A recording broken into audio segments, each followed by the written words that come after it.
Yeah,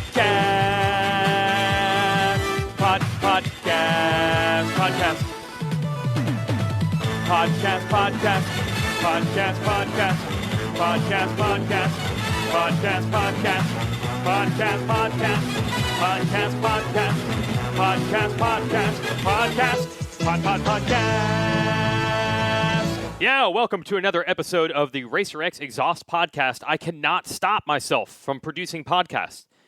We've had a lot of fun getting riders on the Racer X Instagram Live about 3 days a week ever since the shutdown happened. Riders have a lot more availability, and next thing I know, I have 3 awesome interviews a week, and I'm not going to just waste them with the people that watched them on Instagram Live. I'm going to repurpose them here as podcasts. So, as always, brought to you by the folks at Yoshimura, Yoshimura-RD.com. Exhaust systems for your machine, made and developed in the USA. And also YoshimuraCycling.com. You could check out that new Chileo pedal. I could probably put one of them on the left side of my mountain bike, but the right side remains frozen because I broke a socket trying to take the old pedal off.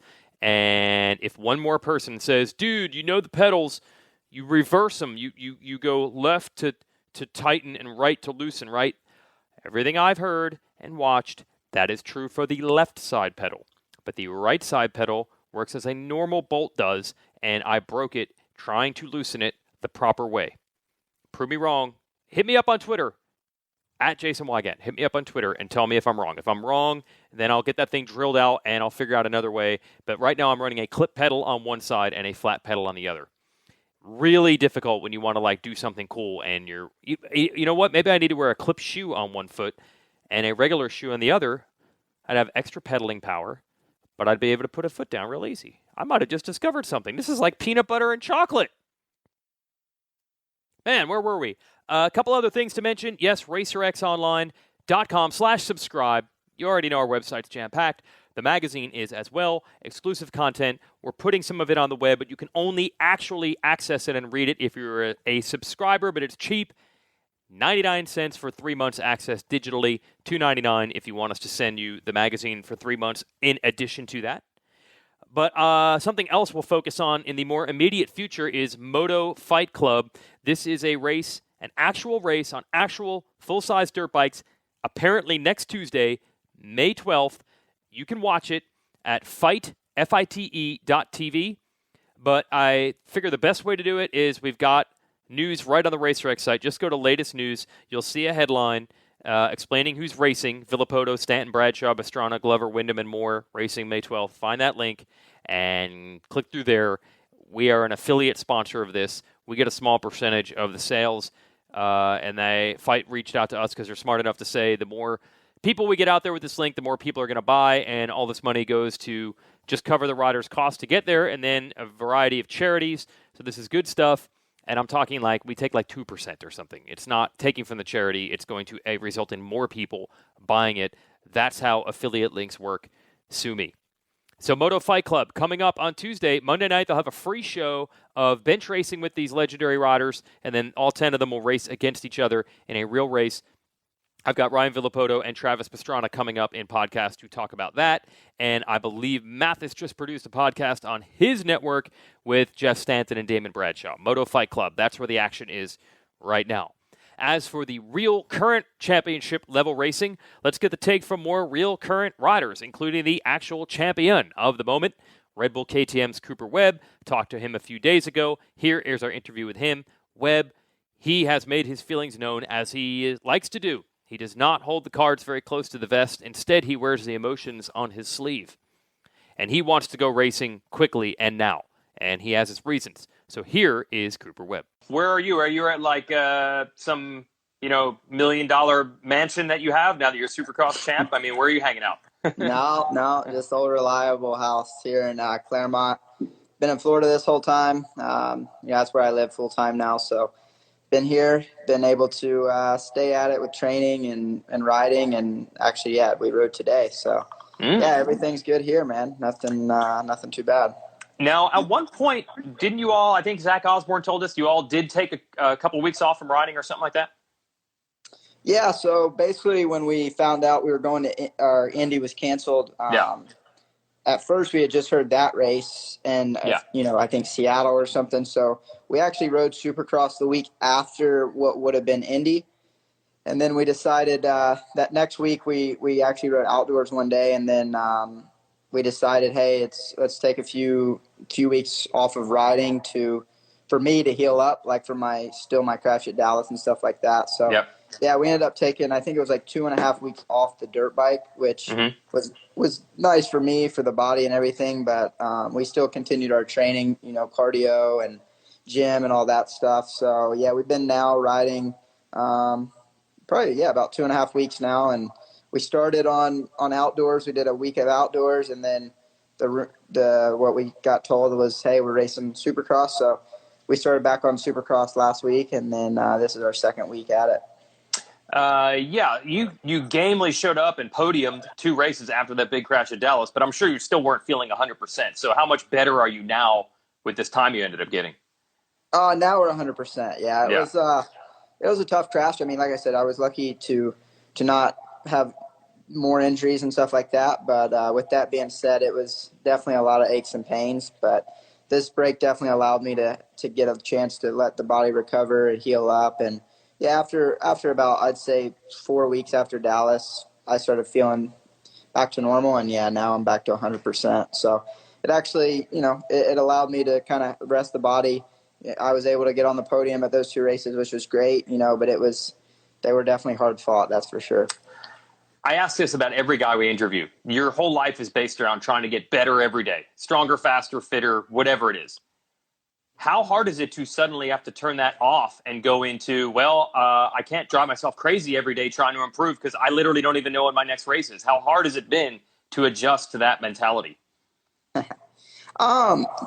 I mean, honestly, for me, it hasn't been that hard. I think I'm pretty good at, when I'm at the track, I focus on that. But my everyday life, I'm not worried about racing really much at all. So that's something that when it's race day and, practice day, I think I start to worry about. But I think the hardest thing during this time period is just not knowing our schedule, Mm-hmm. So that's the biggest thing is it'd be like I said before, 1 week we were outdoors, then we're back on Soupy, and so I don't mind the maintenance stuff, the training and the riding, but it just is nice when you kind of can get a gauge of when you'll be racing, and so that way you can kind of work towards something. But for me, yeah, honestly, that time off wasn't too bad. I enjoyed it. Besides being not able to go many places, but it was still a chance to unwind and relax a little bit. But yeah, it is what it is. So I see what you're saying. You're not one of these guys where at the end of every day you're like, man, my lap time wasn't where I needed, or should I have done another mile, or did I eat the right stuff? You don't sweat that stuff, I guess, so much that if you suddenly don't have a goal, it starts driving you nuts. Because I think some people are like that. Yeah, for sure. I mean, I've been there before, but now I mean, I don't worry about it. I mean, at the end of the day, I know if I go to the track and give it my all and, do everything I'm capable of, then that's a solid day. And you're not going to have good days every day. That's something you got to accept. And I get a little bit of slack sometimes for actually not caring enough about practice. So I've been working on that since I got to Eldon's and trying to bring that intensity every day. But like I said before, I mean, I live for Saturday main event time, but you definitely got to put the preparation in to be able to compete Saturday when it's time to go race. So, yeah, for me, I feel like I'm pretty laid back when it comes to during the week stuff. And yeah, when I'm at home, there's no dirt bike talk, just BS normally. With Phil? Some BS with Phil? Yeah, he's always saying some nonsense, that's for sure. I remember you saying, like, it took a while for that to click, like riding with these guys and the intensity that Eldon Baker expects during the week. And you did say that it got better and you did eventually figure it out. But you're still saying it got better, but it's not 100%. It's still something you're working on a little bit. Yeah, for sure. And I mean, I've understood the importance of practicing at 100%. And I feel like now I try to bring that every day, but I don't know. I guess I'm just a little different where it's hard for me to really lay it all on the track when, there's no prize money or there's no glory or I mean, we have competition that helps. Like I think at Alden's, that's what's kept me in it as much as it has. Is we have great riders that compete every day, and it's rare that I'm ever the best guy. So it always keeps you motivated and trying to kind of get that crown for the day, I guess you could say. So that definitely helps. But yeah, it gets tough sometimes when whatever works out. If a guy's in California or injured and I'm by myself or stuff like that, it's which luckily we have great 250 riders here too. So we always try to work around and help them or let them go first or whatever the case may be. So I've gotten a lot better, but like I said, I enjoy the racing aspect the most. So the practice is definitely important, and I've learned that. But I'd be good if we just raced. Well, look, you've made your feelings known on this. You had, as you put it, a bit of a rant last week and caused some waves, stirred it up, which I don't think you're afraid of doing. It's pretty obvious that you want to go racing. You are not putting any excuses out there. You want to go racing. You made your feelings obvious with a post last week. Yeah, I mean, for sure. Obviously, there's mixed emotions, and everyone is going to have an opinion on the situation and everything. And yeah, I think it's one of those things where, man, it's a tough line. It's but like I said in my post, I feel like Feld is going above and beyond to make sure we're going to be safe. The CDC is on board. They're going to do all the medical exams with, temperature checks and keeping us all in the same place, limiting the people that come in.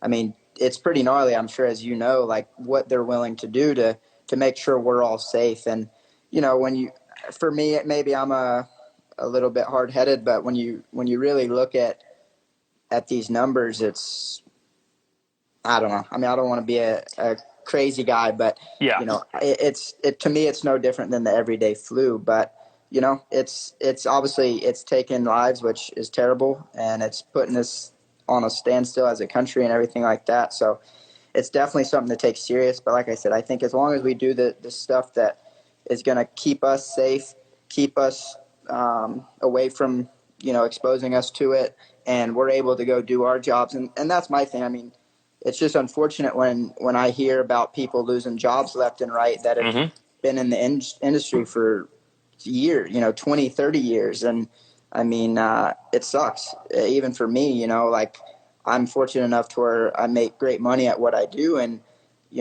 I feel for the people that aren't in my situation that rely on that paycheck every week or every month while we're racing. So, like I said, I think as long as it's done in a very safe manner and professional manner, and it's we're not cutting corners, we're still, racing and doing everything we can. And what I've liked is Feld really keeping the manufacturers involved, the riders involved, and I think this has actually brought us all closer to try to, work together on this and really nail it, so that way we have all of our T's crossed and our I's dotted. So, like I said, I think it'd be great to go racing as far as being one of the first sports back for TV audiences, for the fans at home that I'm sure are wanting to see some sort of racing, anything like that. And I just feel like it'd be a great opportunity to bring a new audience to our sport while doing it in a safe way. So,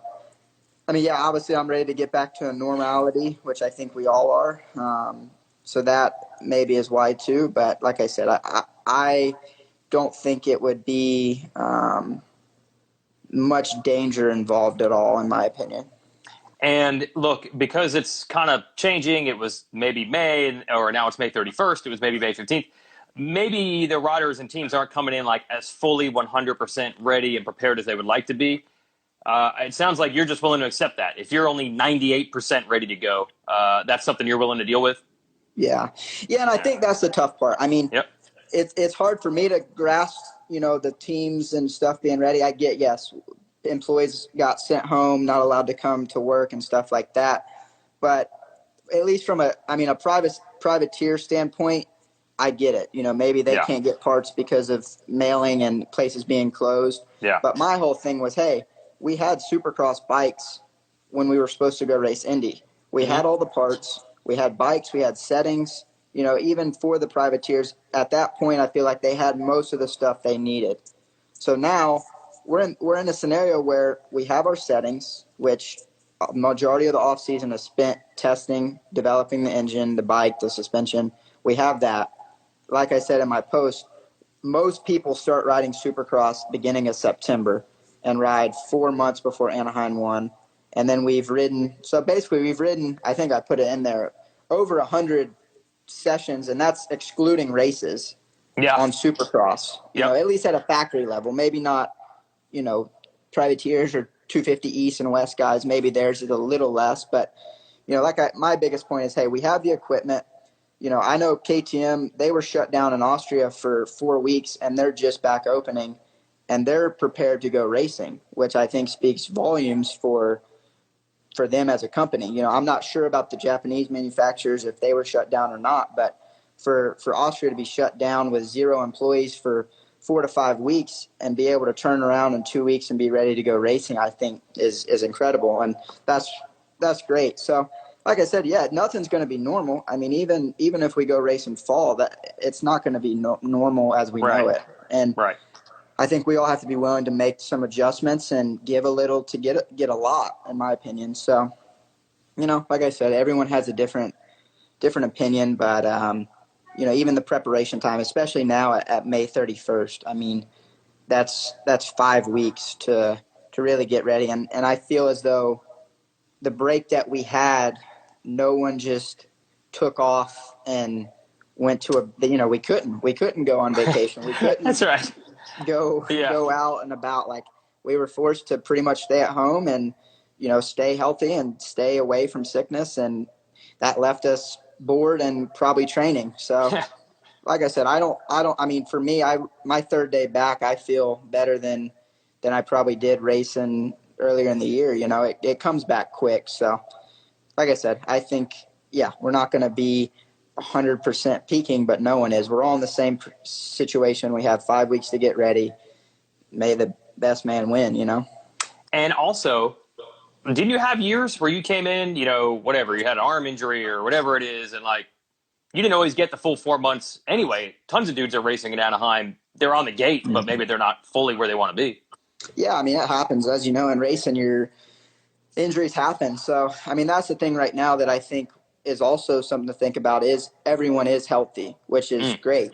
We'll have AC back. We'll have maybe Savacci or someone like that. That guy, it gives them a chance now to be back in the mix. So I think it's great. It's like we're racing Anaheim again, and we got 7 rounds to lay it all out.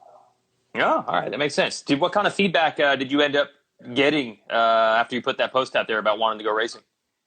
It was all really positive, honestly. I mean, I got a call from President of North America, KTM, and he was inspired, he said, and was stoked on it. And like I said, I think it needed to be said because a lot of us felt that way. And no one really wanted to make it public. So I felt like, hey, I've always tried to stay true to myself, and, that's just wanted to kind of tell my opinion and what I'd like to see. That's funny. You got a phone call from the president of KTM North America after. Yeah. Yeah. So you were this isn't like behind the scenes. There was this big meeting, like put this together and we'll use Cooper to get it out there. This was just you being you. Yeah. No, I don't mess with all the Instagram impressions and how to do all that stuff to get followers. So I just post whatever I post. Just let it rip. That's cool. I got a couple of questions here from fans. You want to take some of those? Yeah, for sure. Let's do it. All right. What is your favorite all-time track, your all-time favorite racetrack? You got one? That's a tough one. Honestly, I think all-time racetrack, I know we all say it, but Red Bull is hard to beat. I mean, even practice tracks in America everywhere. I mean, I always really enjoyed riding at south of the border and then Club MX. They're 2 really cool tracks, but Red Bull, the track alone is amazing, and then just that race environment too is incredible. The soil is awesome. The way the track flows is awesome. So it's pretty cool. That makes sense. Somebody must be a James Stewart fan. Does Alden ever give you old school James Stewart training stories? People want the inside gossip. Does he ever Yeah. actually talk about any of the old guys? Does he do this? Yeah, when we asked, I mean, like you said, he Oh, yeah? doesn't just sit there and say, "Hey, this is what this guy did," because we're all different. But I like to ask stories and ask. Oh. I know what he handles every guy different and stuff. So yeah, there's some pretty funny Velo stories, Stu stories. I mean, RC stories.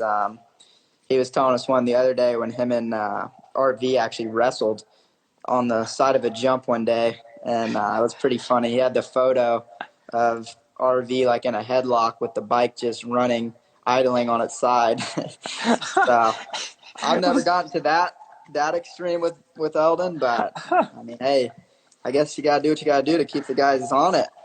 Wait a minute. And this wasn't like as a joke, like, hey, I'll bet you $50 I can take you down. Like, this is actual anger wrestling, like mad at each other wrestling? I don't know. You have to ask those boys. Okay. I'm the story guy, but yeah, I think he said that Villo tried to, when he came up, rode up to him, he tried to push him off the side of the jump, and Alden saw it coming and just grabbed him, and they went rolling down the hill just wrestling.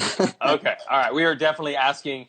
I'm going to get RV's side of that story. He's good for telling stories these days. Yeah, So we'll check that out. he is. You have to ask him. Another fan asked, how have you been able to master the mental game so well? We talked about it a little bit here, even that you can bring it on race day when it really matters, and some guys are the opposite. Anything you can point to why you seem to excel the mental side of racing? Man, I don't know. I think it's something that comes natural to me, which is awesome. You know, something I was born with. I've always been able to kind of just focus when it really matters.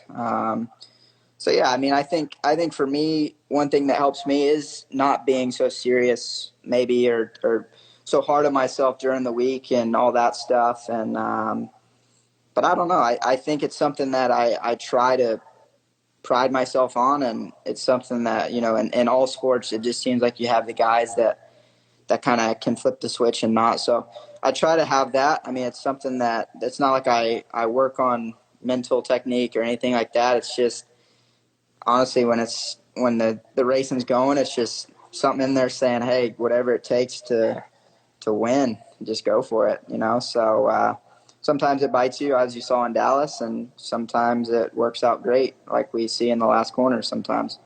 in Dallas also. Dallas. Yeah, Dallas the Give year it before. to take it. Yeah. I always wonder this. You're such a good strategic guy. You had a great battle, the race you won this year at San Diego with Adam most of the way. You seem to be able to plan things laps in advance. How are you racing, riding the track, going fast, but also thinking 3 laps from now, or what if I try this line later? It's almost like you have 2 things that you're thinking about at the same time. How does that actually work? Like I said, I think it's racing comes natural for me, which is amazing. I mean, that's one of the things, like I said, why I do struggle in practice, because there isn't strategy, and the strategy really keeps me in it. I mean, for me, I think nowadays, like, we're all so close in speed, and especially now that we do 20 minutes plus 1, it's honestly kind of to the point where it's about to start, and then some nights you're just feeling it and you can go out there and dominate, but most of the time that isn't going to happen, you know? So it is about putting yourself in a good position and then just reading kind of how the race is going to be, whether it's lines changing or, you know, longer lap times lead to shorter main event laps, you know, meaning if a lap time's around a minute, you're only looking at 20 to 21 laps, opposed to if you're in the 50 seconds, you're looking at 25 to 26. So that changes, the track's going to change more with 26, 25 laps. So that comes into play. And like I said, I think with us all being so close, you saw it a lot back when, like, Ricky and James and Chad used to battle. It was almost like they waited around until late in the main, you know, after halfway to get after it. And that typically decided the race. So like I said, every race is different. Sometimes you just whole shot and you check out and you're in your own space. And sometimes strategy does come into play. So, you know, I think when it's hard to lead, that's for sure. When you have someone right on you, you know, that takes a lot more focus than when you're the person behind someone. So as you said, I think for me, that's typically maybe why I don't take the lead as early as I do sometimes, because, you know, it's a lot harder to lead. So I don't know. I think every race is different, and that's what I enjoy, is when you battle hard and not necessarily have a strategy, but be patient and just kind of see what happens. You do get nervous going to the line, just like everybody else. Maybe not as much, but you do get the same old nerves as everybody else, as much as you enjoy it, right? Yeah, Yeah. absolutely. I mean, Yeah. that's what keeps you going, man. That's always surprising me. You hear these guys be like your guy Zacho down there, who's like, I pretty much throw up all the time. I love it. Yeah, he's a Most bit people don't love extreme. that. No, that's for sure. I mean, like you said, we're as racers, it's tough. You know, it's different. Some of us are different breeds for sure, but like you said, Zacho, his nervousness is a little extreme with the puking. Yeah, I say. Got a couple guys in this chat here sending us messages, Filthy Phil and Flying Taco. Could you beat them? Can you beat them if they line up at a race? Could you beat these guys? Flying Taco, I don't think so. No, you don't have them covered? Anyone that's watching could beat Phil, though. Okay. All right, I'll throw myself in there too. He's seen me at Peak to Max. He saw what I got. Well, Phil, what I always mess with Phil is he races in Canada now, and he doesn't race regardless. So this time off racing hasn't changed anything. He's just normal. He's just a pro practicer these days. That's all he does. That's right. Okay, here's the last question from a fan. It's the most random question ever, okay? So be ready for this. Would you rather step and poop barefoot or with new shoes on? Barefoot. Okay. Save the 100%. Shoes. That's my one guilty pleasure. I'm a shoe guy. I have a lot more than I probably should. So, just barefoot would have to take it, man. Wow. All right. That was a great question. I've probably done that. I probably do that like once a week anyway here in the backyard. We have 2 dogs, and it's landmines out there until I go pick it up. It's so weird. I'm assuming you live kind of where everybody else, every time I talk to your rider, is everyone in the same, 5-mile radius? That's got to be so weird. Yeah, it is. I mean, it's almost like California, though. I mean, at least when 6 years ago when I moved to California originally, it was like that. Like we were all kind of there before, I guess, Claremont became the place to be. Yeah, it is. It's crazy. I mean, a lot of us lived, within 5 miles on the same roads and all over. And so it is cool, though. I mean, to see the level of guys we have here and know, like, hey, we're all in the same environment, the same training area and stuff like that. So it makes it cool, though. I mean, we see each other quite a bit, out and about at coffee or getting breakfast and stuff. So, but like I said, I think in California it's a bit like that as well. No mean mugging, though? If you see each other getting coffee? No, man. It's like I said, during the week, we're mellow, man. It's so different than what people would think. It's so different. They probably think like the race face Cooper Webb. Anytime he sees somebody, he's like, dude, he's out to get him. No, that's I love everybody during the week, but once the gate drops. That's pretty good. We'll let you go here in a few minutes. I just want to ask about how this Supercross season has gone for you. It was a tough slog. By the way, you had this illness at the beginning of the year. Have you thought about the symptoms and what that might have been, dude? Because I remember you said you had breathing problems. Yeah, around Anaheim. I know.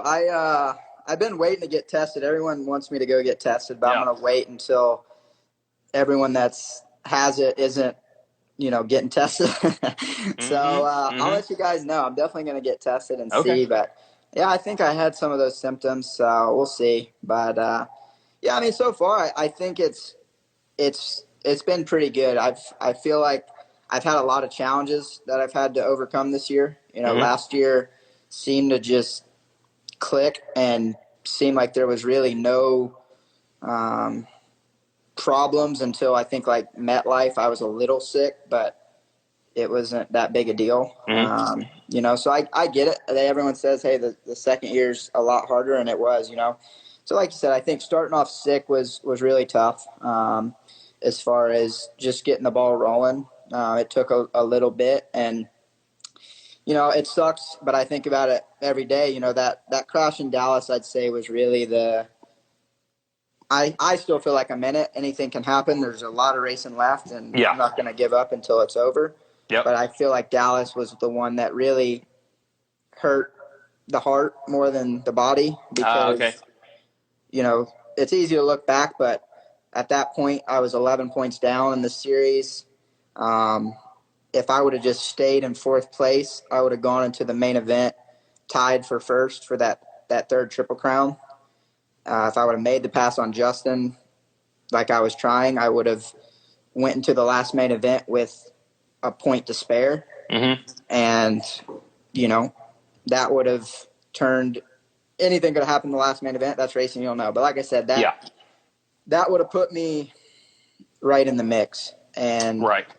Since then I had went to Tampa, got a second, the third, stuff like that. Or I guess Tampa was before Dallas. But anyways, I was right in the mix, And so I feel like it would be a totally different story where we're sitting right now. But like I said, anything's possible, and I feel like I tried my heart out to just stay in the fight with those 2/3 at Atlanta and Daytona. And, it is cool, though, to look back and know, like, hey, I busted my balls and left it all out there and, fought through some serious pain and some sickness and never gave up. So, like I said, overall, I'd love to be closer to the lead and have some more wins, but you got to do what you got to do sometimes and just deal with the cards you're dealt.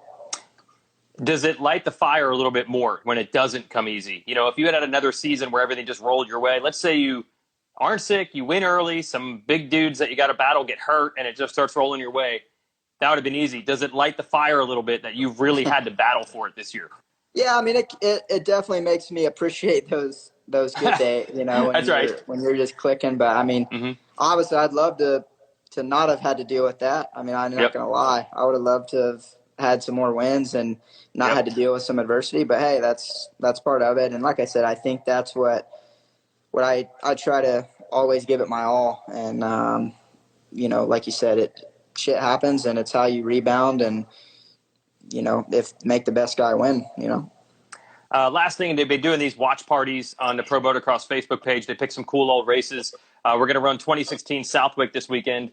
That was a good one for me. It was. By the way, I remember our TV meetings leading up to that race. My guy Grant Langston's like, I literally have no idea if Cooper Webb has ever ridden or raced in sand. I have no data on this at all. So we had no idea. And then you won. So I guess sand's okay, or was that just a good day that day? That worked out one way. Yeah, I've always done well at Southwick. I like the sand. That day, 2016, I can't remember the first moto. I think I crashed or had a bad start or something, but I came from way back.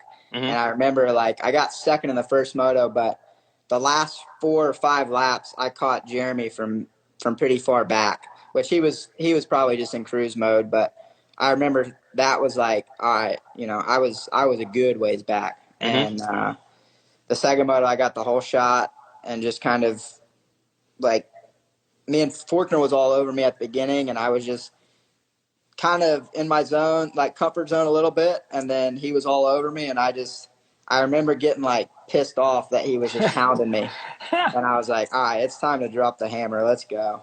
And that second moto was really good. It's funny, you obviously have stepped up the training and the program and the game and all that, but you do have a motocross championship to your name. How much was that the prep, or how much was that just Cooper Webb sacking up on race day for some of those events? Honestly, that year in 2016, I've talked about it a little bit before. 2014, I had a great season. That was my second year racing outdoors. Yeah, I tied for second in the series with Baggett, actually, and so that was a good year. And then 15, I got hurt, so I didn't get to race 5 races. But when I came back, I had won 3 or 3 races, and so I felt like outdoors I was always there. But 16, it just clicked. I was healthy. It was time to do it. I actually I forgot I did break my wrist leading up to it.